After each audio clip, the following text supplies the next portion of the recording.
বন্ধুরা, আজকে যে ওষুধটি নিয়ে কথা বলবো, এই ওষুধটি সম্পর্কে আপনারা সবাই কিছু না কিছু জানেন।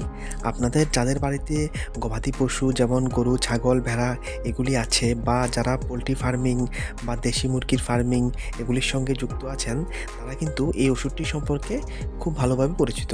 কারণ ভিমারেল ফুড এই একটি ওষুধ ডক্টর খুব বেশি প্রেসক্রাইব করে লিকুইড ভিটামিন সাপ্লিমেন্ট হিসাবে পোলট্রির জন্য আর ক্যাটেলের জন্য।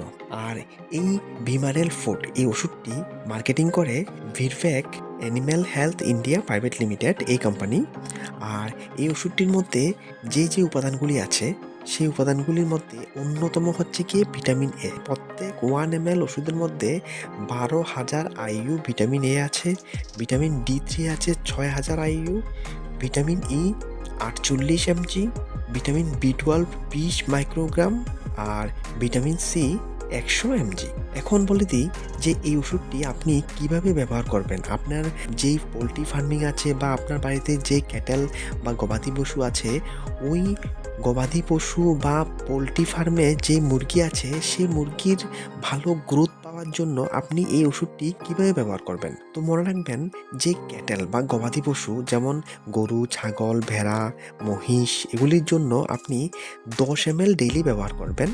আর পালস বা ছোট বাছুরের ক্ষেত্রে আপনি 5 ml করে ডেলি একবার ব্যবহার করবেন। আর যদি মুরগির ক্ষেত্রে কথা বলি, তাহলে মুরগির ছোট বাচ্চার ক্ষেত্রে প্রত্যেক 100 মুরগির বাচ্চার জন্য আপনি 5 ml ওষুধ ব্যবহার করবেন ডেলি।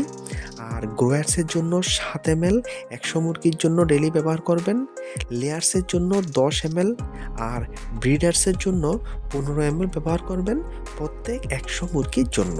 মনে রাখবেন বন্ধুরা, যখন শীতকাল আসে তখন কিন্তু এই ওষুধটি ফ্রিজ হয়ে যায় বা অনেক সময় জমে যেতে দেখা যায়।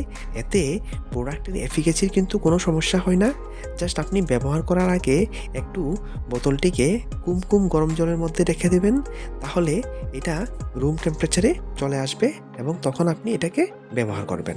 আর মনে রাখবেন বন্ধুরা, আরেকটা ইনস্ট্রাকশন, দুধের উৎপাদন বাড়ানোর জন্য আপনি কিন্তু এই 60 ml এর ভিমারেল ইউজ করতে পারবেন 1 লিটার অস্টোভ্যাট বা 1 লিটার অস্টোভ্যাট ফুড বা 1 লিটার জিলেটের অস্টোভ্যাট ফুড। এই 1 লিটার ওষুধের সঙ্গে 60 ml ভিমারেল ফুড মিক্স করতে হবে। আর ডেইলি 100 ml আপনাকে দিতে হবে ওই পশুকে দুধের উৎপাদন বাড়ানোর জন্য। মনে রাখবেন বন্ধুরা, এই ওষুধটিকে সবসময় রুম টেম্পারেচারে স্টোর করবেন। আর এটা একটা সাপ্লিমেন্ট ফর অ্যানিম্যাল ফিডিং। এটা কিন্তু মেডিসিনাল ইউজের জন্য নয়, আর এটা হিউম্যান ইউজের জন্যও কিন্তু নয়। এটা একমাত্র ভেটেরিনারি ইউজের জন্যই তৈরি করা হয়েছে। ঠিক আছে বন্ধুরা, এই ভিডিওতে এতটুকুই। ইনফরমেশনগুলি ভালো লাগলে ভিডিওটিকে একটি লাইক অবশ্যই দেবেন আর চ্যানেল অবশ্যই সাবস্ক্রাইব করবেন। Thank you.